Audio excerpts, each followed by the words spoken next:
Boleh. Baik, Assalamualaikum warahmatullahi wabarakatuh. Selamat siang dan salam sejahtera. Yang kami hormati Ibu Dr. Darminda Ayu Solusi SSPP MP selaku penguji dan Ibu Coach Ibu Niputu Dewi Setianingsih STMM, dan saya ucapkan selamat datang kepada Pak Profesor Dr. Ruslin Hadanu SPD MSI selaku mentor dari peserta kita kali ini. Baik, untuk Pak Laude silahkan merekam juga ya untuk proses dokumentasi. Baik, langsung saja Ibu Dewi, kami persilahkan.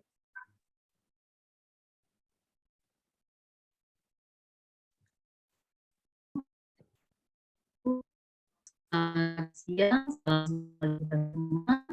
Bapak Mentor yang kami hormati, Ibu penguji yang kami hormati, alhamdulillahirobbilalamin, kita masuk pada siang hari ini di presentasi berikutnya atas seminar rancangan kegiatan aktualisasi yang dibuat oleh adik-adik kita, dan alhamdulillahirobbilalamin kita langsung saja masuk pada pemaparan dari Bapak dan kepada Pak Ikhlas kami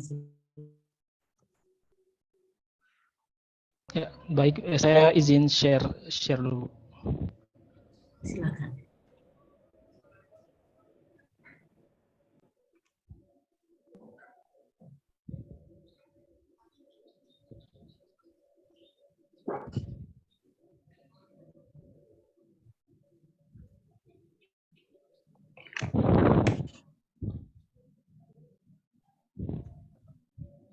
Ya.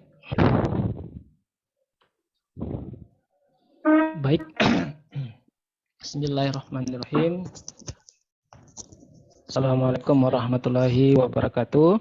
Ya, perkenalkan nama saya Laude Ikhlas Syarullah Yunus, STMT, Jabatan Penata Muda tingkat 1, Unit Kerja Universitas 19 November Kolaka, Instansi Kementerian Pendidikan, Kebudayaan, Riset dan Teknologi, nomor daftar hadir 21 ya.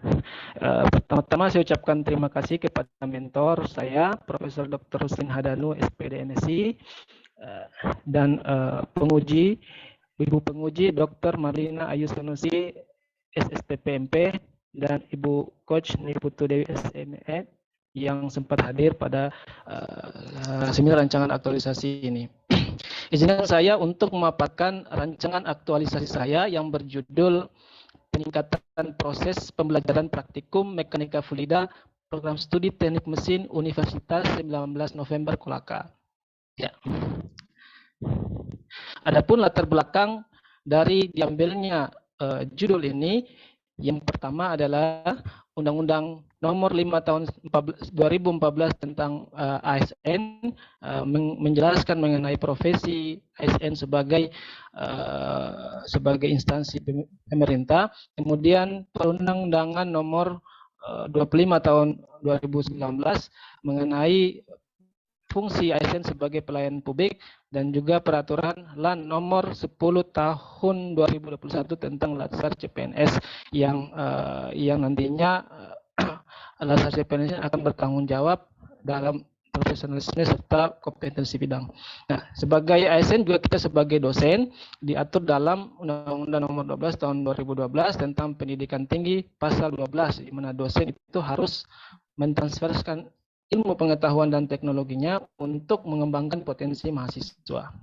Nah, ada beberapa data yang saya ambil dari berdasarkan kuesioner yang saya sebar, hasil survei yang saya sebar dari mahasiswa dan juga dosen di Prodi Teknik Mesin Universitas Kolaka, di mana ini survei adalah keadaan kegiatan laboratorium kami, khususnya mekanika fluida.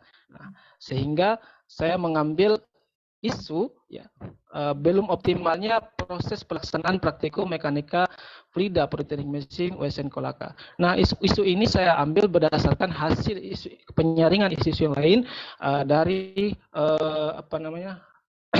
hasil ya dari PKL ya,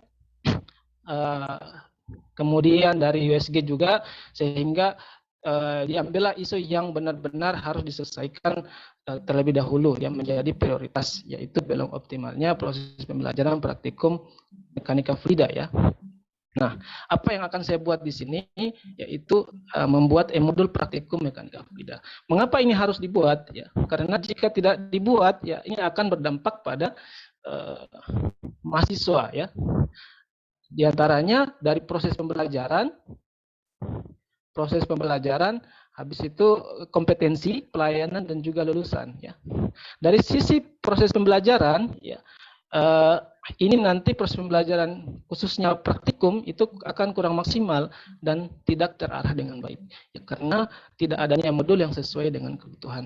Nah, dari sisi kompetensi akan kurang tercapainya capaian pembelajaran mata kuliah sebagai akibat kegiatan praktikum yang kurang efektif dan kurang efisien ini. Dari segi pelayanan kepada mahasiswa tidak akan berproses, tidak akan maksimal. Nah, jika tidak maksimal, maka akan berakibat pada lulusan mahasiswa kita yang tidak sesuai dengan kebutuhan dunia industri dan dunia usaha ya, sebagai akibat dari capaian pembelajaran mata kuliah yang masih kurang ini. Oke. Adapun tahap kegiatan yang akan kami lakukan pada masa proses aktualisasi, yaitu kegiatan pertama, yaitu melaksanakan persiapan habituasi dengan tahapan kegiatan, yaitu bertemu mentor untuk menyampaikan rancangan aktualisasi, berkoordinasi dengan ketua program studi terkait rancangan, dan melakukan koordinasi dengan rekan dosen. Ya. Dengan output yaitu berupa masukan, dukungan serta saran, dan juga bukti fisik nantinya. Nah, baik, saya akan menjelaskan keterkaitan antara kegiatan. Saya berikan saja salah satu contoh karena ini agak banyak, jadi saya berikan salah satu contoh saja mengenai keterkaitan kegiatan kegiatan aktualisasi dengan agenda 3 ya, di mana melaksanakan persiapan habituasi itu berkaitan dengan manajemen ASN, yaitu melaksanakan tugas dengan sungguh-sungguh, cermat, disiplin, melalui koordinasi yang sopan dan hormat, serta melaksanakan tugas yang diberikan oleh mentor untuk menemukan solusi yang tepat bagi unit kerja. Nah, kemudian bagaimana keterkaitan tahapan kegiatan ini dengan keterkaitan terhadap berakhlak ya, manajemen berakhlak. Yaitu yang pertama, keterkaitannya terhadap berorientasi pelayanan ya, yaitu kita harus bersikap ramah ya, bertindak dengan cekatan dan memberikan solutif pada setiap gagasan. Nah, kemudian akuntabel. Nilai akuntabel ini berkenaan dengan kedisiplinan, yaitu ketika kita mengatur jadwal, kita harus tepat pada waktunya. Kemudian harmonis, nilai-nilai harmonis ini ya, kita harus membangun lingkungan yang kondusif antara mentor, ketua prodi, dan juga dosen-dosen rekan kerja. Nah, kemudian adaptif, yaitu bertindak proaktif, yaitu aktif menghubungi mentor, aktif menghubungi pihak-pihak yang terkait, dan seterusnya. Kemudian kolaboratif, nilai-nilai kolaboratif ini yaitu nilai yang kita harus terbuka ya dalam bekerja sama untuk menghasilkan nilai tambah ya. Nilai tambah ini tentu untuk tujuan bersama. Nah, kemudian kita lanjut ke kegiatan kedua, yaitu membuat e-book ya. Apa tahapan kegiatan dari membuat e-book ini? Yang pertama melakukan studi literatur di perpustakaan maupun offline maupun online ya, terkait materi. Kemudian menyusun modul praktikum mekanika fluida. Kemudian konsultasi dengan mentor terkait hasil penyusunan modul praktikum mekanika fluida serta finalisasi hasil modul. Nah, hasilnya apa? Outputnya adalah daftar literatur, kemudian hasil penyusunan modul dan juga draft hasil penyusunan modul itu sendiri, serta bukti fisik ya. Oke. Kegiatan ketiga yaitu membuat modul berbasis flip dan panduannya panduan bagaimana kita membuat flip. Ya. Tahapan kegiatannya yaitu menyiapkan aplikasi tentunya, kemudian menginput bahan e-modul itu ke flip, dan membuat panduan penggunaan aplikasi flip untuk mahasiswa sebagai pengguna ya. Kemudian membuat kuesioner ya, nantinya akan dievaluasi di tahapan evaluasi. Kegiatan 4, melaksanakan pembelajaran penggunaan e-modul praktikum mekanika fluida. Selain membuat, kita harus memberikan pembelajaran kepada mahasiswa dan juga dosen-dosen terkait. Tahapan kegiatannya bagaimana? Yaitu menjelaskan penggunaan flip dalam bentuk poster. Ya. Saya pilih dalam bentuk poster. Kemudian menjelaskan isi e-modulnya ya, melalui tatap muka ataupun via online. Kemudian melakukan survei pemahaman untuk mengukur pemahaman pengguna e-modul itu sendiri. Jadi kita harus survei sebagai output hasil bagaimana, apakah benar-benar tercapai apa tidak. Kemudian kegiatan kelima yaitu melakukan evaluasi hasil pembelajaran e-modul praktikum mekanika fluida. Ya. Nah, tahapan kegiatannya yaitu merekap hasil survei pemahaman dari penggunaan e-modul. Kemudian kita nilai hasil surveinya, kemudian membandingkan hasil sebelum dengan sesudah melaksanakan praktikum. Ya. Kemudian membuat laporan implementasi tentang penggunaan e-modul. Nah, hasil outputnya berupa terlaksananya proses evaluasi hasil pembelajaran dan juga bukti fisik. Ya. Nah, untuk jadwal aktualisasi di bulan, insya Allah di bulan November, di minggu pertama, kedua, dan ketiga ya. Di minggu pertama kita melaksanakan persiapan habilitasi. Minggu ke-1 dan ke-2 membuat e-book. Minggu ketiga, di minggu keduanya lagi bisa langsung membuat e-modul praktikum ya. Kemudian minggu ketiga kita melaksanakan pembelajaran penggunaan e-modul itu ya. Dan minggu keempat, minggu ketiga dan keempat ya bisa berbarengan melakukan evaluasi hasil pembelajaran e-modul praktikum mekanika fluida. Ya, saya kira demikian hasil pemaparan rancangan aktualisasi saya. Saya ucapkan terima kasih. Wassalamualaikum warahmatullahi wabarakatuh. Saya kembalikan kepada coach ya. Terima kasih banyak atas pemaparannya Bapak Ikhlas, dan mohon izin untuk di stop share. Tabe selanjutnya kami persilahkan kepada Bapak Mentor untuk memberikan gambaran dukungan dan penguatan atas rancangan yang dibuat oleh Bapak Ikhlas. Kepada Bapak, Tabe, mohon izin, mohon maaf Pak, saya lupa bahwa ini di panel. Tabe Pak Mentor, mohon maaf. Tabe ya. Bu Dewi silakan. Menyilahkan kepada Adik Sri Haryati untuk memaparkan rancangannya. Mohon maaf Pak. Tabe silakan. Terima kasih Coach. Mohon izin share screen. Silakan.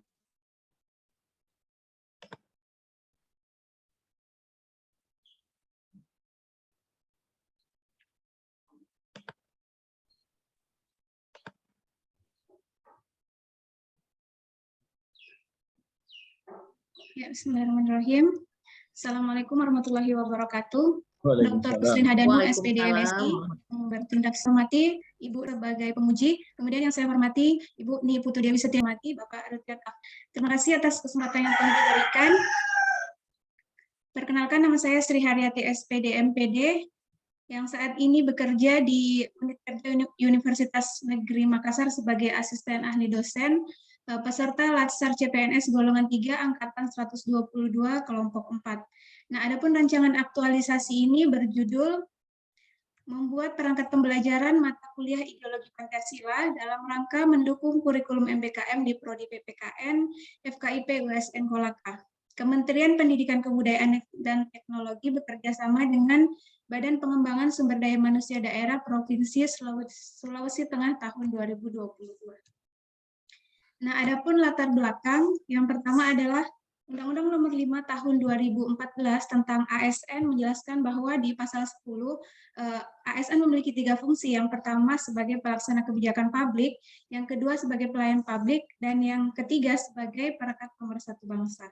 Nah, kemudian menurut Perlan Nomor 10 Tahun 2022 tentang pelatihan dasar calon pegawai negeri sipil, agar terbentuk karakter seorang PNS yang profesional, maka dilakukan pelatihan dasar CPNS yang bertujuan untuk mengembangkan kompetensi CPNS.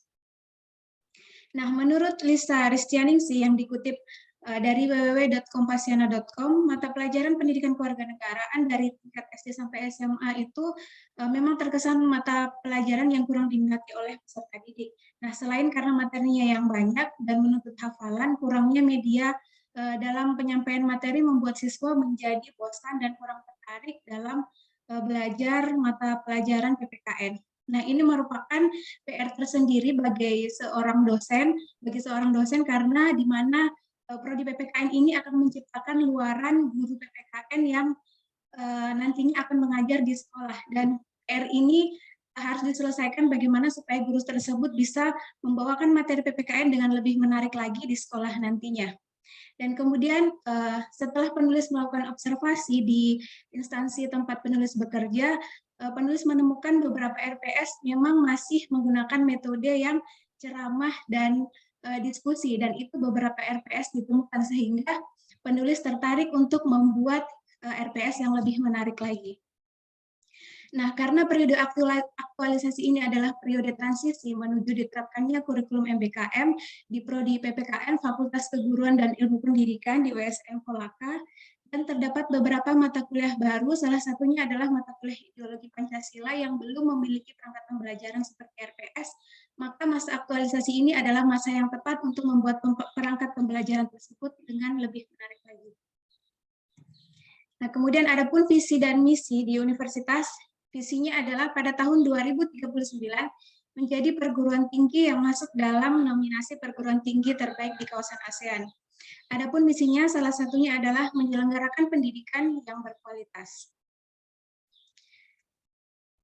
Nah, kemudian nilai-nilai organisasi yang terdapat di Universitas 19 November Kolaka ada ketuhanan yang Maha Esa, B. Etika, moral, keadilan, kejujuran, kearifan, dan pengabdian kepada masyarakat, C. Keunggulan, kreativitas, inovatif, dinamis, dan efisien, D. Kepeloporan, kemandirian, dan tanggung jawab, E. Keterbukaan, harmonis, berwawasan nasional, dan berdaya saing global. Nah, setelah peneliti melakukan observasi di instansi tempat bekerja, menemukan ada mengidentifikasi lima isu yang ditemukan. Kemudian dari kelima isu ini dianalisis menggunakan teknik APKL, sehingga menemukan dua isu utama. Yang pertama, rendahnya pemahaman mahasiswa dalam membuat karya ilmiah, dan yang kedua yang memenuhi syarat yaitu belum tersedianya perangkat pembelajaran yang menarik pada mata kuliah Ideologi Pancasila. Nah, isu ini kemudian dianalisis lagi menggunakan teknik analisis USG, sehingga ditemukan isu prioritas yaitu belum tersedianya perangkat pembelajaran yang menarik pada mata kuliah Ideologi Pancasila. Nah, isu utama tersebut kemudian dianalisis penyebab menggunakan diagram fishbone, sehingga ditemukan akar permasalahan. Mainnya belum ada dosen yang membuat perangkat pembelajaran mata kuliah Ideologi Pancasila, kemudian metode belum ada format untuk membuat perangkat pembelajaran mata kuliah Ideologi Pancasila, Macain belum optimalnya penggunaan model pembelajaran pada RPS yang ada, dan material kurangnya buku-buku mata kuliah Ideologi Pancasila.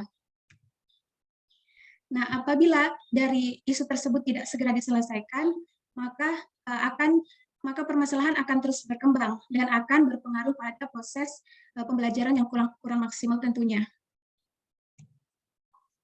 Nah, kemudian dari akar permasalahan tersebut, maka penulis mengemukakan gagasan ide kreatifnya. Yang pertama, pada belum adanya dosen yang membuat perangkat pembelajaran mata kuliah Ideologi Pancasila, gagasannya adalah penulis membuat perangkat pembelajaran berupa RPS untuk mata kuliah Ideologi Pancasila, Dan yang kedua, belum ada format untuk membuat perangkat pembelajaran mata kuliah ideologi Pancasila, maka penulis berkoordinasi dengan Ketua Prodi dan dosen pengampu MK untuk mendiskusikan terkait permasalahan tersebut. Dan yang ketiga, kurangnya buku-buku mata kuliah ideologi Pancasila. Gagasannya adalah penulis mencari berbagai referensi terkait mata kuliah tersebut, baik melalui media cetak maupun media elektronik. Dan yang terakhir, belum optimalnya penggunaan model pembelajaran pada RPS yang ada, maka penulis akan menerapkan beberapa model-model pembelajaran di dalam RPS yang akan dibuat. Nah, kemudian untuk menyukseskan kegiatan ini, penulis mempersiapkan 6 kegiatan untuk masa habituasi. Yang pertama adalah mempersiapkan pelaksanaan masa habituasi. Yang kedua, proses pengumpulan materi. Yang ketiga, pembuatan RPS dengan menggunakan beberapa model pembelajaran. Yang keempat, membuat rancangan tugas dan matriks penilaian. 5, menerapkan RPS dengan beberapa model pembelajaran. Dan yang keenam, evaluasi penerapan beberapa model pembelajaran. Mohon izin untuk menjelaskan satu kegiatan beserta tahapannya yang dikaitkan dengan core value ASN berakhlak. Yaitu kegiatan 1, mempersiapkan pelaksanaan masa habituasi, di mana tahapan kegiatannya ada 3. Yang pertama, menghubungi mentor dan kaprodi. Yang kedua, membahas tentang isu yang akan penulis angkat sebagai rancangan aktualisasi. Dan yang ketiga, menghubungi dosen pengampu mata kuliah ideologi Pancasila. Nah, output yang diharapkan adalah mendapatkan arahan dari mentor dan kaprodi. Kemudian, keterkaitannya dengan substansi mata pelatihan yang pertama adalah nilai berorientasi pelayanan, di mana bersikap ramah ketika menghubungi mentor dan kaprodi. Kemudian, nilai akuntabel, mencatat saran dari mentor dan kaprodi secara cermat dan teliti. Nilai harmonis, membangun lingkup kerja yang kondusif dengan saling berkoordinasi dengan baik. Kompeten, memiliki keinginan untuk meningkatkan kemampuan diri dengan mengikuti arahan dari mentor dan kaprodi. Kemudian dikaitkan dengan agenda 3, yaitu nilai digital skill, di mana memanfaatkan media sosial untuk berkomunikasi dengan mentor dan kaprodi.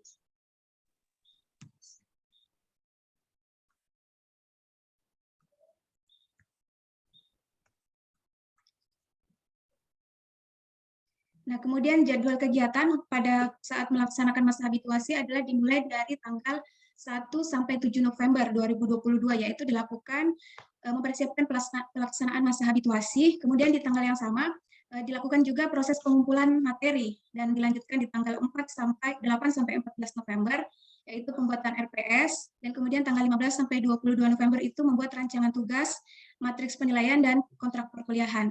Nah, kemudian tanggal 23 sampai 28 November dilakukan kegiatan uji coba perangkat pembelajaran, dan tanggal 29 sampai 30 melakukan evaluasi. Ya, terima kasih. Itulah tadi presentasi rancangan aktualisasi saya. Mohon saran dan arahan dari Bapak dan Ibu untuk kelancaran masa aktualisasi saya ke depan. Terima kasih. Wassalamualaikum warahmatullahi wabarakatuh. Waalaikumsalam warahmatullahi wabarakatuh. Terima kasih banyak Bu Sri Haryati atas pemaparannya. Habib boleh di stop share, dan selanjutnya mohon maaf kami persilahkan kepada Bapak Mentor untuk memberikan gambaran dukungan ataupun penguatan terhadap rancangan dari kegiatan yang akan dilaksanakan oleh kedua adik kami. Terima kasih. Kami silakan Pak. Terima kasih Ibu Tu Dewi, Jatianingsih. Ini sudah Sulawesi banget, saya lihat. Siap.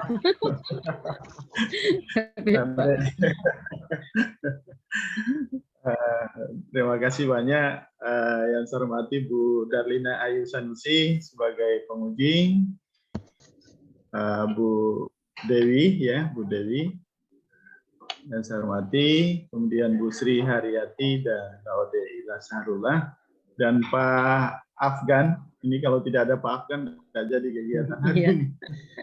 Ya, yang saya hormati Bu Dewi, Bu Darlina, tadi untuk Pak Laode Hasrullah, Pak Laode Ilyas Pak Laode Ilyas, Pak Laode Ihsan Sahrullah Yunus, Ini mungkin baru 1 kali ketemu beliau waktu saya ke Buteng ya. Iya Pak. Jadi nanti diketahui Bu Dewi ini memang jauh lintas kabupaten dengan beliau. Oh, Tapi ya. kita sudah janjian kita akan ketemu di tanggal 1 ke atas. Kalau Bu Sri sering kalau Bu Sri.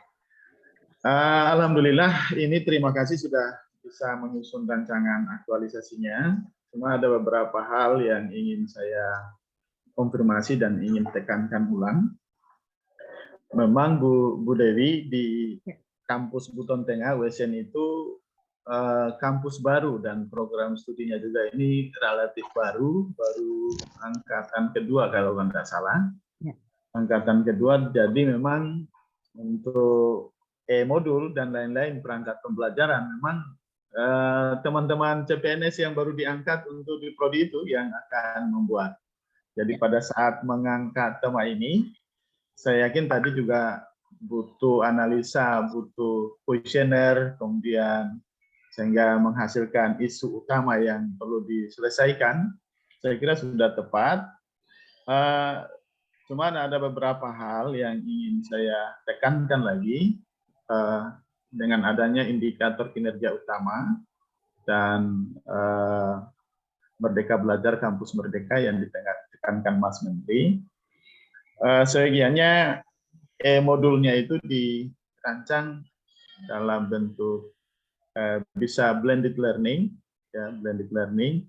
Jadi bisa melibatkan praktisi, bisa mengajar di dalam, sehingga mungkin dalam ada indikator kinerja utama di Kemendikbud maupun di USN Pelaka bahwa harus ada praktisi yang mengajar di dalam kampus.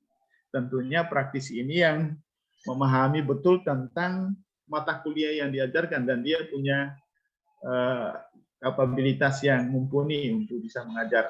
Entah itu S1, entah bukan yang tidak harus S2, tetapi namanya praktisi bisa mengajar. Nah, itu dibuat ruang itu kalau memang ada, sehingga nantinya modul ini bisa dipakai bersama, baik itu dosen praktisi maupun dosen yang ada di dalam. Kemudian yang kedua, disesuaikan dengan kondisi, karena ini adalah modul praktikum, disesuaikan dengan kondisi sarana laboratorium yang ada di sana. Alat-alat dan bahan yang ada, kalau bisa berbasis indikator. Ya, tolong kalaupun juga misalnya belum ada alat dan bahan, dikoordinasikan dengan perencanaan bahwa alat dan bahan itu akan disediakan dalam waktu dekat. Ya, karena saya tahu persis laboratoriumnya juga belum terlalu bagus, sehingga ini. Kalaupun bisa ada software, bisa menjadi virtual laboratorium. Kalau memang ada satu item, satu mata ajar yang bisa virtual laboratorium, silakan dirancang. Dan itu sangat memang dibutuhkan oleh anak-anak kita, mahasiswa kita yang ada di sana. Ya. Terkait yang berikutnya tentang Latsar, silakan lagi dipertajam tentang aktualisasi berakhlaknya. Jadi tidak hanya disampaikan secara teori, tetapi memang nanti di dalam pelaksanaan kinerja betul-betul include dalam keseharian CPNS itu di dalam beraktualisasi maupun nanti pada saat kecil. Ya, itu yang paling penting. Jadi di saat menyusun konsep itu nilai-nilai berakhlak itu sudah langsung include di sana tanpa diungkap bahwa ini ya sudah bisa kita tahu, oh ini nilai berakhlaknya di sini. Ya. Kemudian untuk Sri Hartiyati, Bu Sri Hartiyati, mohon maaf. Ini saya waktu menghadap ke saya tanya ini gimana jadwal untuk ininya karena sedang hamil. Saya sampai tanya sudah. Iya, Prof. Ya, mudah-mudahan nanti tidak ada masalah ya. Insya Allah. Tetap dikondisikan, kemudian tidak boleh stres gitu ya. Tidak boleh stres, tetap ini. terkait isu dan ininya juga saya kira tepat, walaupun memang ini PPKN itu sudah, kalau tidak ada, mungkin alumninya tahun ini.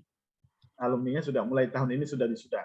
Ya berarti sudah berjalan 4 tahun. Kalau mau umurnya memang lebih duluan dibanding teknik mesin, karena saya tahu persis di dalam pembuatan prodi itu saya terlibat langsung. Baik juga perangkat pembelajarannya dan lain-lain saya terlibat langsung dan memimpin langsung teman-teman yang membuat prodi. Setahu saya RPS itu memang sudah ada, tapi tidak semaksimal pada saat ini. Memang harus ada evaluasi. Jadi saya kira penemuan isunya juga sudah tepat. Cuma harus ada pembeda RPS yang berjalan selama 4 tahun ini apa RPS-nya, kemudian RPS yang dimodifikasi ini yang bagian mana yang dimodifikasi. Nah itu harus kelihatan itu, harus kelihatan. Karena memang sebelumnya sudah ada RPS, tidak ada RPS itu tidak bisa lolos program studi. Tidak bisa lolos ya. Walaupun RPS-nya belum aktualisasi, mungkin setelah pelaksanaan 1 tahun pertama, 2 tahun pertama, 3 tahun pertama mungkin ada kendala-kendala, silakan itu diperbaiki, dimodifikasi. Ya. Sama halnya juga dengan Pak Laode tadi, buatlah peluang di dalam RPS-nya itu dosen praktisi bisa ngajar di kampus. Ada 1 topik, 2 topik yang memang dicari, yang ini bisa meningkatkan indikator kinerja utama kita. Tentang praktisi mengajar di kampus. Praktisi mengajar kampus. Kemudian yang kedua, juga saya lupa tadi sama Pak Laode, bahwa ada indikator kinerja utama kita tentang model pembelajaran student center learning. Student center learning, misalnya discovery learning, kemudian problem based learning, kemudian applied scientific approach. Yang ini harus termasuk di dalam RPS itu. Kenapa? Kalau itu sudah dibunyikan di sana, langsung kita bisa hitung bahwa RPS yang ini dan modul yang ini itu sudah masuk indikator kinerja yang dimaksud oleh kementerian. Ya, nah ini itu ya, ya itu. Saya inginkan sekali karena ini momen bagus, mumpung ada Bu Dewi, kemudian ada Bu Darlina yang sudah betul-betul kalau pembelajaran itu di pelatihan itu paham betul. Saya dulu lama di LTMC, jadi paham yang mengetahui betul itu mereka, bukan kita karena mereka betul-betul sudah melatih. Jadi serap ilmu sama Bu Darlina, serap ilmu sama Bu Dewi. Ya, jadi ini kesempatan bagus buat Bu Sri Haryati dan Pak Laode, sehingga nanti pada saat setelah selesai latsar betul ilmu-ilmunya itu langsung dimanfaatkan. Itu kemudian yang berikutnya untuk Bu Sri, ada peluang MBKM Merdeka Belajar Kampus Merdeka terhadap inbound. Ada mungkin orang nanti mungkin 1 tahun ini atau 2 tahun ke depan mahasiswa lain yang belajar di kita, mahasiswa lain dari kampus lain belajar di kita, sehingga RPS ini dan atau modul praktikum ini dibuat seprofesional mungkin dan bisa di-upload di sistem siakat kita sehingga bisa dibaca oleh orang bahwa oh ya saya ingin kuliah di sana. Nah itu muatannya MBKM-nya ya, muatan MBKM-nya. Juga bisa saja tadi yang dosen praktisi kan bisa mahasiswa kita outbound, bisa magang, bisa dia di tempat mana. Kasih ruang tadi yang praktisi tadi bisa ngajar di situ. Nanti kalau bisa didesain. Nah, saya tunggu kita diskusi gimana baiknya. Saya kira itu Bu Niputu Dewi Setianingsih, mohon maaf kalau saya salah, tapi Bu Darlina Ayu Sunusi, mohon maaf mungkin masih kurang apa yang saya sampaikan, nanti kita di forum ini kita lengkapi bersama. Terima kasih. Assalamualaikum warahmatullahi wabarakatuh. Waalaikumsalam warahmatullahi wabarakatuh. Tabe Pak Prof, makasih banyak atas penguatannya, tambahannya. Sama-sama. Insya Allah ada model pembelajaran yang insya Allah bisa include masuk ke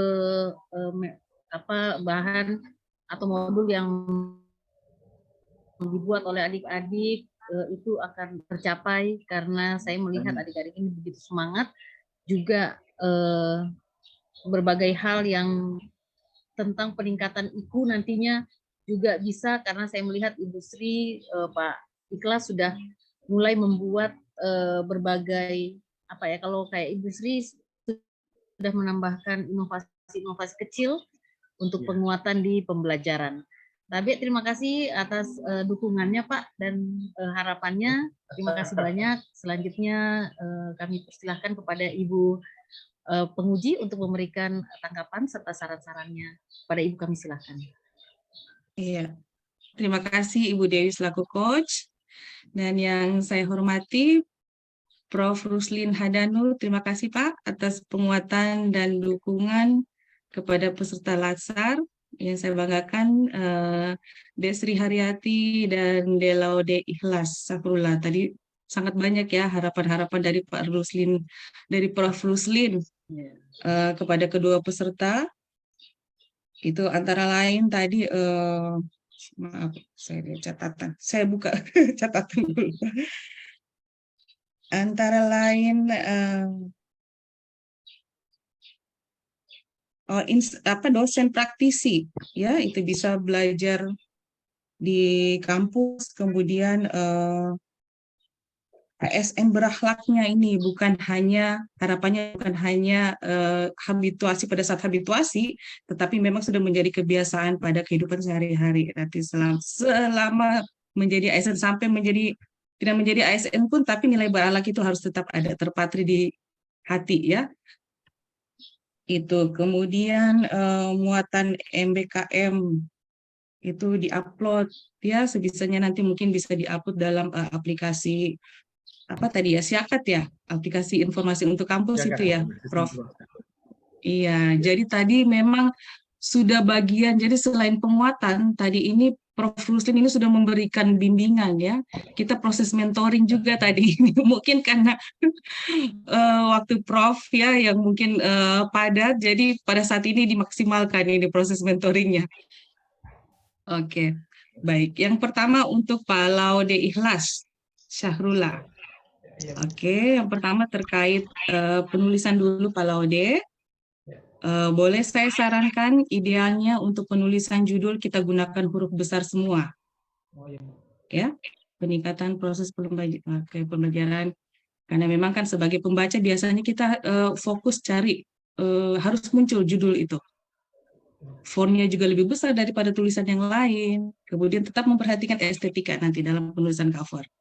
Itu. Kemudian yang kedua nih, daftar isinya belum ada halaman. Diperbaiki. Kemudian belum ada daftar tabel. Belum ada daftar gambar. Nah, itu kan kalau pembaca itu pasti lihatnya di daftar isi dulu, mau cari apa poin-poin yang dia mau lihat itu di daftar isi, kemudian di daftar tabel, daftar gambar. Saya selalu biasanya kalau dalam melihat laporan, saya pasti cari analisis fishbone-nya dulu. Saya cari dulu di daftar gambar. Oke, seperti itu. Karena analisis fishbone itu kita menganalisa akar penyebab permasalahan. Gitu. Apakah tepat bahwa penyebab-penyebab ini mengakibatkan isu yang akan kita angkat dan kita carikan solusinya. Gitu. Oke, kemudian masih untuk Pak Laude ya, latar belakang nanti boleh dirapikan redaksinya. Jadi ada aturan ya sebelum kita menyingkat dalam penulisan itu, sebelum kita dalam laporan sebelum kita menyingkat itu jadi di awal itu sudah harus kita perpanjang dulu singkatan itu apa, baru selanjutnya boleh kita gunakan singkatan tersebut. Jadi ini untuk Sri Haryati juga ya, karena ada beberapa saya kayak misalnya MBKM itu apa ya, itu diberi dulu penjelasan di awal. MBKM itu apa, RPS itu apa, baru selanjutnya disingkat. Betul. Seperti itu. Gitu. Kemudian ada halaman 1. Apa ini? Mungkin untuk keduanya tetap diperhatikan tiap kata itu masih ada yang salah, kurang, atau lebih huruf. Ya, diupayakan tidak ada kata yang kurang, salah, atau lebih huruf. Misalnya itu di halaman 1, menyelenggara apa gitu, nanti ada yang kurang hurufnya. Kemudian perlan. Tadi untuk Pak Laude mungkin dilihat lagi ya, perlan terbaru itu nomor 1. Ya, sudah menggunakan perlan nomor 1 ya, di latar belakang. Nomor 10, Bu. Oh ya, 10. Perubahannya kan yang terbaru 1. Oke, nanti disesuaikan. Oke, kayak CPMK ini, karena orang awam kan belum paham itu apa CPMK gitu. Nanti diberi kepanjangannya dulu ya, CPMK itu apa di dalam penulisan. Nah, oke, kemudian kita ke analisis Fishbone. Boleh dibuka analisis Fishbone-nya?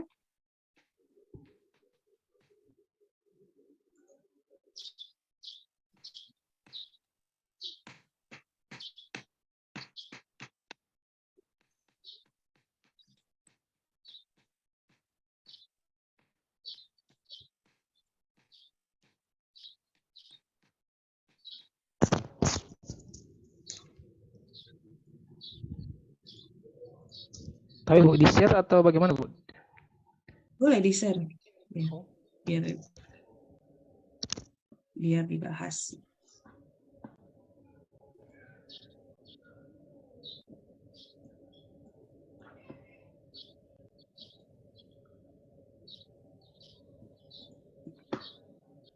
Sambil dibuka, mungkin coba dijelaskan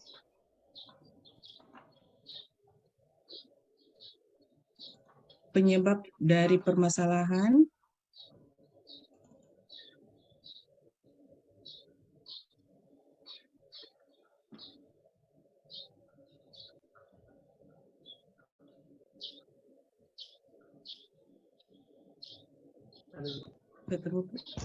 Ya. Ini tabel analisis Fishbone-nya, Bu. Oke. Ya. Di-share aja. Coba dijelaskan keempat penyebab ini mengakibatkan belum tersedianya perangkat pembelajaran yang menarik pada mata kuliah ideologi Pancasila. Jadi isunya ini ya, belum tersedianya. Pancasila? Iya Bu, itu punya saya Bu, bukan punya Pak Laude. Maaf, saya salah buka. Maaf. Saya kaget. Aduh, sebentar. Sebentar.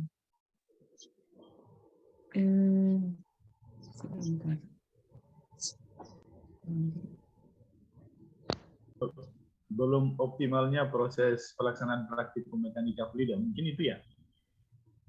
Ya, coba dibuka. Saya sudah buka, Bu. Ada di layar. Oke. Nggak muncul di layar. Oke. Nggak muncul. Pak Ode nggak Coba muncul. dijelaskan secara singkat bahwa keempat faktor ini menyebabkan belum optimalnya proses pelaksanaan praktikum mekanika fluida. Ya, jadi keempat ini merupakan penyebab ya. Jadi ini penyebab akibatnya adalah belum optimalnya proses pelaksanaan praktikum mekanika fluida program studi teknik mesin Kolaka. Dari segi mannya atau manusianya kurang adaptif ya. Jadi dosen dan mahasiswanya kurang adaptif atau proaktif dalam menggunakan teknologi. Kemudian dari materialnya yaitu belum adanya e-modul praktikum mekanika fluida. Sedangkan metodenya dari sisi proses pembelajarannya ya, kurang diminati. Kenapa kurang diminati? Karena ya kurang menarik. Ya. Karena kalau modul pertama modul-modul bukan modul lama ya, memang belum ada modul. Tapi karena mahasiswa belum paham, ya, tiba-tiba praktek langsung kok tiba-tiba alat ini dan mereka tidak tahu alat ini apa. Nah, jadi mereka masa bodoh aja. Jadi mereka langsung merasa kurang menarik begitu. ditunjukkan dari yang angkatan sebelumnya yang sudah melakukan laboratorium di UHO kemarin. Jadi kemarin kita pinjam laboratorium di Universitas Haloleo, ya, di mana mahasiswa kami lihat ya dari semenjak berjalannya praktikum memang tidak ada dasar sama sekali. Ya, modul pun yang dibagikan itu nanti tiba di sana ya, tiba di sana baru diberikan. Itu pun modulnya tidak dikembalikan lagi kepada mahasiswa. Jadi cuma mengisi kemudian dibalikkan kembali. Jadi mahasiswa tidak punya pegangan apa-apa. Kemudian ini menyebabkan tidak menarik. Kemudian dari sisi lingkungannya kurang pengetahuan mengenai teknologi digital dan yang berkembang. Ya, jadi saya kira itu. Maksudnya bagaimana ini ya?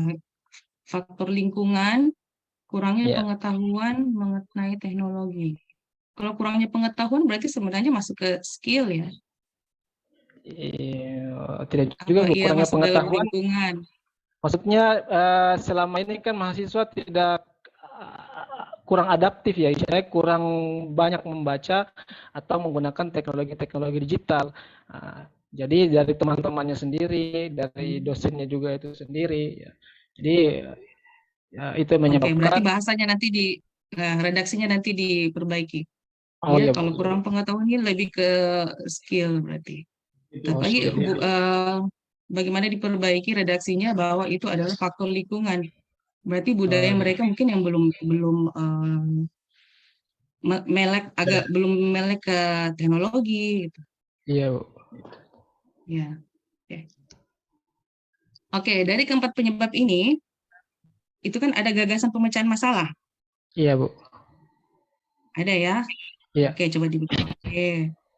Oke, gagasan pemecahan masalahnya ini ada 4 berarti ya.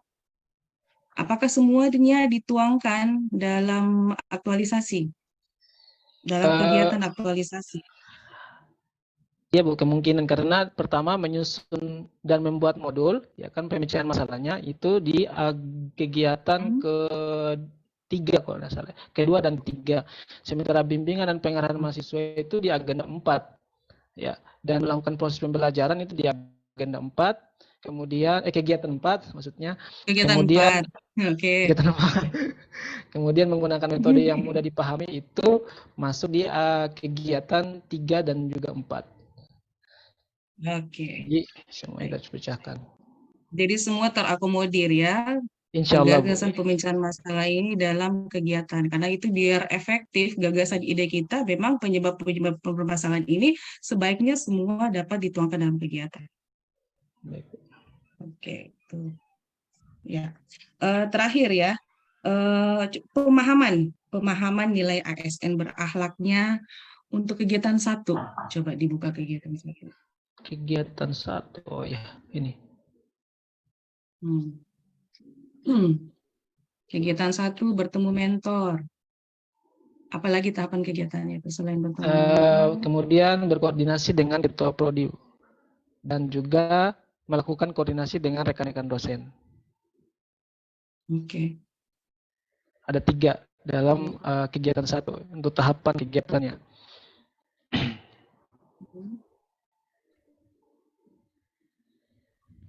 Ini ASN, nilai ASN berakhlaknya, berorientasi pelayanan, menyiapkan draft dan bahan konsultasi, mengucapkan salam. Coba nanti di ini ya. Ya, Bu.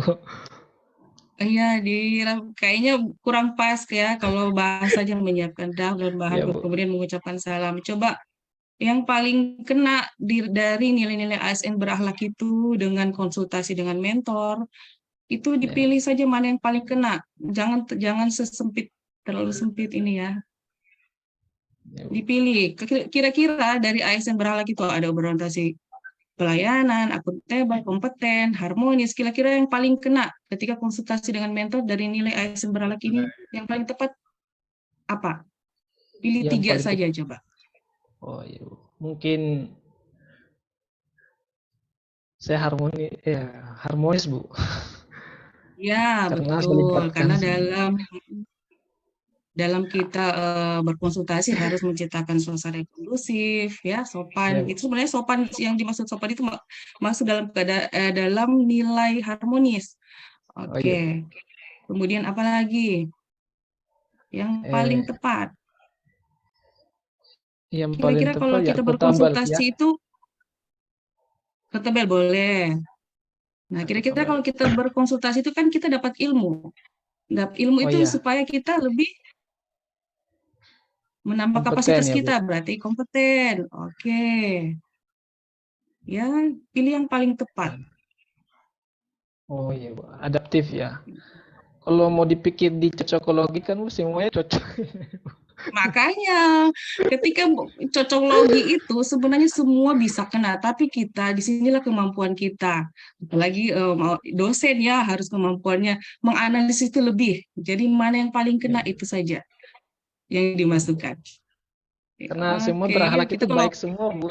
Buruk. kalau mau dicocoklogi ini masuk semua sebenarnya, tapi disitulah kemampuan kita menganalisa kita. Oh, ini yang Ya, paling Bu. tepat nilai ASN berakhlaknya ini. Karena kalau saya ya, pemahaman saya kalau untuk berorientasi pelayanan ini kebanyakan dari teman-teman mereka mengambil dari ramah, solutif, padahal kan Iya, Bu. kita kembali ke konsep berorientasi pelayanan itu. Pelayanan itu adalah kan ke masyarakat, bukan dalam arti sempit kita pelayanan ke.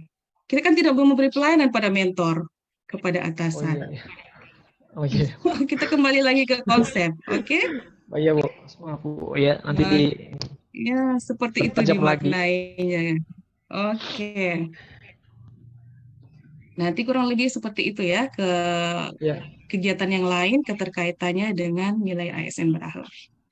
Kurang lebih baik juga Bu. sama nanti ya seperti untuk Sri Haryati Ya, Ibu. ya. Terkait penulisan. Kemudian masih ada kata yang kurang lebih huruf itu tolong diperhatikan ya.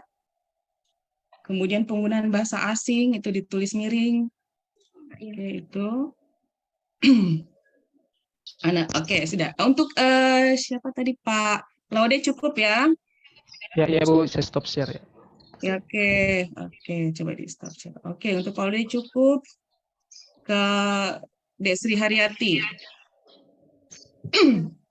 Aduh. Oke, ke Dek Sri Haryati. Jadi judulnya ini membuat perangkat pembelajaran mata kuliah ideologi Pancasila dalam rangka mendukung kurikulum MBKM di Prodi PPKN FKIP USN Polaka. Kayaknya panjang sekali judulnya ini ya, baru banyak singkatan. Nah, bolehkah kita sederhanakan? Karena kalau melihat dari judul, ini sebenarnya sepertinya ya kalau saya membaca, wah di dalam ini dia akan menerangkan atau menjelaskan dua konsep, dua variabel. Yang satu membuat perangkat pembelajaran itu seperti apa, yang kedua kurikulum MBKM itu dibahas di dalam. Nah, sementara di sini kan kita tidak membahas kurikulum MBKM, hanya fokus pada membuat perangkat pembelajaran. Jadi sebaiknya disingkat saja, membuat perangkat pembelajaran mata kuliah ideologi Pancasila di Prodi PPKN, nah gitu. Ya, apalagi kalau kita menggunakan MBKM ini kan disingkat di sini. Sebenarnya kalau di judul kita jangan ada singkatan kalau itu belum diketahui secara umum. Kecuali PPKN mungkin bisa, itu PPKN anak SD tahu gitu. Ya. Ibu, siap. Seperti itu. Oke, jadi nanti, nah ini kan sudah lebih pendek, jadi mungkin bisa FKIP USN-nya ini jangan disingkat, biar lebih jelas judulnya. Oke. Kemudian juga nanti buat Pak Laude masih ada juga ya, sama seperti Sri Haryati, masih ada kata-kata yang tersambung, jadi ada yang spasinya kurang ya di dalam. Kemudian redaksi juga di latar belakang. Coba ya saya buka dulu. Karena ini catatan saya. Redaksi di latar belakang.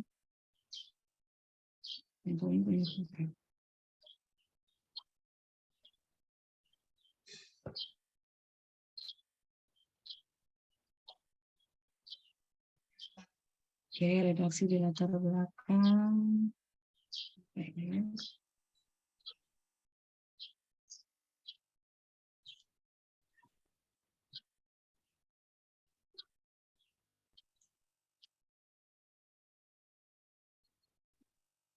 Oh, cuma sedikit. Ini mungkin ada kata dirasa.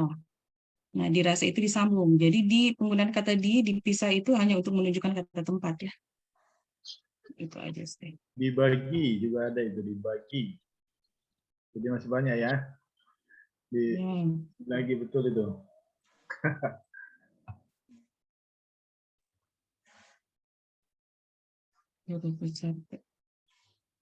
Terlewat. Ya. Nih, ada penggunaan bahasa Inggris. Nanti ditulis miring ya. Kok saya tidak share screen, jadi saya sambil melihat di sini. Maaf. Oke. Itu kemudian langsung ke analisis fishbone. Coba dibuka lagi analisis fishbone ya.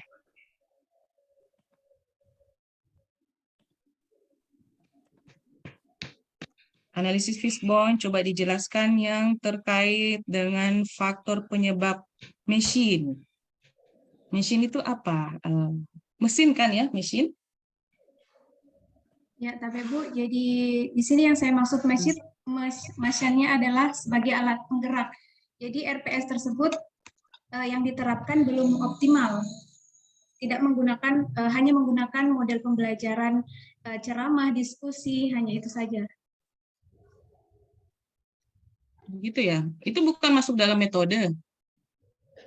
Karena model pembelajaran. Metode. Ya. Oh iya, Bu. Jadi masuk di metode ya? Ya, biasanya kalau mesin ini ya terkait dengan sarana, mesinnya, apakah penggunaan mesin. Oh, ya, siap. Karena ini belum optimal menggunakan model pembelajaran pada RPS yang ada.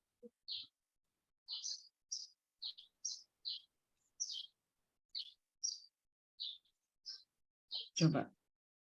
Jadi kalau misalnya diumpamakan RPS ini adalah sebagai alat untuk melakukan pembelajaran, itu kurang tepat, Bu ya? Bagaimana?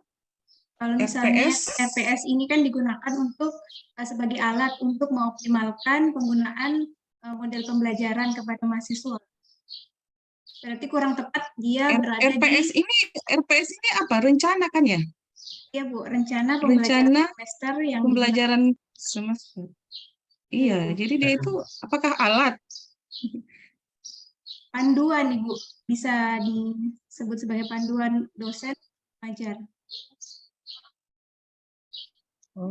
Tapi boleh saya tambahkan sedikit? Coba. Iya, terima kasih Ibu penguji, dan tadi tepat yang disampaikan juga oleh Ibu Sri, misalnya belum optimalnya penggunaan model pembelajaran pada RPS. Memang RPS-nya itu bisa kita lihat sebagai alat karena di situ rancangan, berupa rancangan. Namun yang disebutkan belum optimal adalah model pembelajarannya. Jadi model pembelajaran sesuai dengan yang disampaikan oleh Ibu penguji, model pembelajaran cocokologinya masuk ke metode. Karena model pembelajarannya berkesesuaian dengan metode. Betul yang kata saya. Kalau silakan. betul itu Bu, izin Bu Dewi. Yes. Izin Bu Dewi, memang pada saat menggunakan penggunaan model, maka itu sebenarnya arahnya ke metode. Tetapi pada saat desain RPS, desain mungkin tapi dia mengartikan Bu Sri ini bahwa RPS itu sebagai alat ini untuk mengatur proses pembelajaran. Ya, oke. Berarti redaksinya yang diperbaiki. Oke. Ya itu. Oke.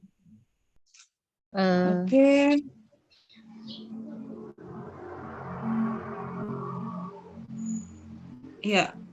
Kalau untuk pemahaman coba dibuka.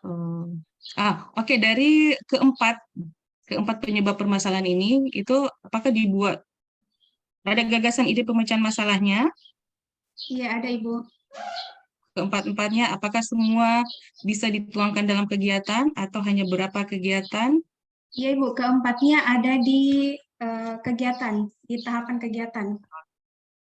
Oke, berarti masuk semua terakomodir dalam tahapan kegiatan.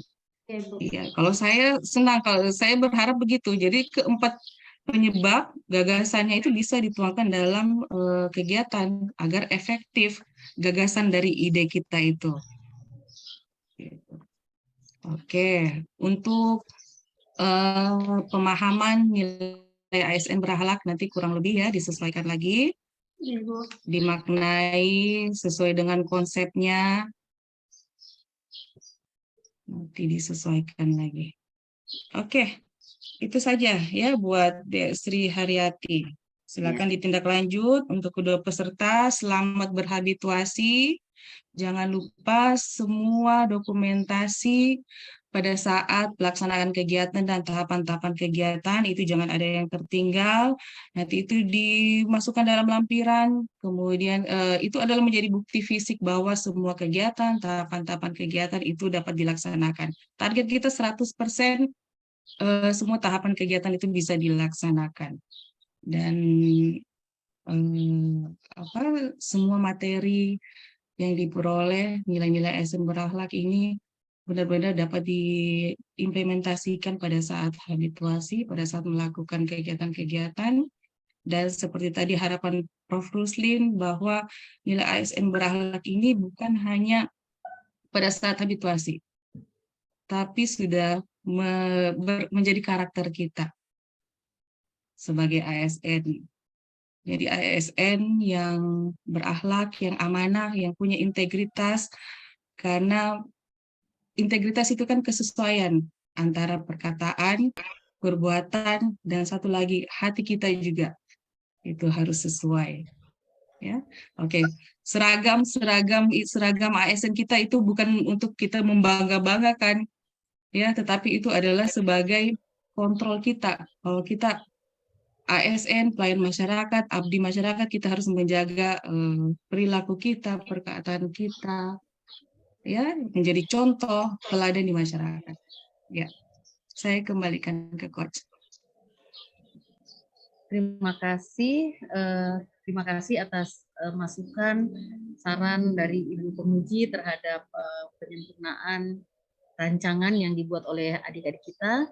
Dan Tabe, saya sedikit menambahkan saja untuk Pak Ikhlas, beberapa hal yang disampaikan oleh Ibu Pemuji tadi, khususnya tentang huruf, singkatan, kepanjangan, kemudian kita masuk ke fishbone-nya. Di fishbone-nya tadi bagaimana metode yang milik Pak Ikhlas ya, metode dalam proses pembelajaran kurang diminati dan kurang menarik. Mohon maaf, mungkin redaksinya saja sedikit digeser karena pada saat metode itu dituliskan redaksi belum, metode dalam proses pembelajaran kurang diminati dan kurang menarik. Oke. Mohon maaf, maksud saya improvement-nya ya. Jadi di sini kurangnya pengetahuan mengenai teknologi digital yang berkembang tadi, mungkin lebih cocokologinya ke men, seperti itu ya, karena kurangnya pengetahuan. Namun bisa karena tadi Pak Ikhlas jelas memaparkan bahwa sebenarnya yang dimaksud lingkungannya dari mahasiswa yang kurang paham. Berarti mungkin yang dimasukkan di situ Pak tentang literasi yang masih rendah misalnya dari mahasiswa terhadap bla bla bla bla seperti itu. Kemudian jadi hanya persoalan redaksi saja yang disesuaikan. Dan tadi juga bagaimana panduan perilaku yang Bapak Ikhlas aktualisasikan dari nilai-nilai di kegiatan 1 dan seterusnya disesuai bagaimana mungkin bukan karena cocokologi tapi karena memang betul-betul nilai itu sudah terhujam sehingga kata Pak Prof tadi bukan hanya terhujam namun juga akan teraktualisasikan, aktual, dilaksanakan bersamaan dengan tindakan kita, nilai-nilai itu pun teraktualisasikan. Dan itu bukan hanya berhenti sampai di kata Bu Pemuji habituasi, namun sampai akhir hayat kelak. Insya Allah seperti itu. Dan juga tambahan untuk adik Sri, luar biasa ya, terima kasih. Karena saya sangat semangat Pak, Dek Sri ini mau mengembangkan tentang bagaimana nilai-nilai Pancasila itu disebarkan virusnya. Karena kami sempat juga diskusi bahwa selama ini apa ya, latar belakangnya bagaimana nilai-nilai tersebut tidak bisa tertangkap dengan baik oleh generasi, dan tugas Dek Sri harus bisa menyebarkan itu, dan bukan hanya menyebarkan tapi sampai bisa terimplementasikan. Dan tadi kembalinya ke fishbone yang dipaparkan oleh Dek Sri, tadi mesin itu tepat ya, RPS-nya boleh mesin, tapi karena yang ditulis di situ penggunaan metode pembelajaran, maka dia pindah aja ke metode. Tinggal yang di metode, si belum ada format untuk membuat perangkat, itu cocokologinya masuk ke mesin, karena format adalah alat seperti itu. Jadi tukar aja Bu, ya. Jadi dari mesin ke metode, metode ke mesin, supaya kata Bu penguji tadi lebih cocok. Kemudian kalau sudah tulangan-tulangannya penyebabnya cocok, maka akan ditemukan solusi yang lebih tepat. Dan untuk berikutnya yang kecil-kecilnya nanti kita bahas di coaching selanjutnya. Dan apresiasi untuk adik berdua, semangat. Beginilah proses kita dalam mencapai karakter ASN yang berkarakter ini, dan bukan hanya sampai di rancangan kata Pak Prof tadi. Terima kasih Bapak Prof selaku mentor, terima kasih banyak, dan Ibu penguji terima kasih sudah memberikan saran masukannya, dan sukses untuk berdua. Saya kembalikan ke Pak Arthur. Terima kasih Bu. Terima kasih. Sampai ketemu di seminar aktualisasi. Insya Ya, Allah. Prof. Ruslin. Ya. Sampai ketemu di Terima Palu. kasih Bapak. Amin, insya Allah Prof. Dan Sehat-sehat. Terima kasih. Wassalamualaikum. Sehat. Saya ucapkan selamat berjuang untuk para peserta, dan terima kasih untuk Pak Mentor yang telah menyempatkan waktunya hadir di seminar rancangan peserta kita kali ini. Baik, untuk Bapak Ibu peserta silahkan matikan rekamannya, dan untuk Bapak Mentor dan peserta diperkenankan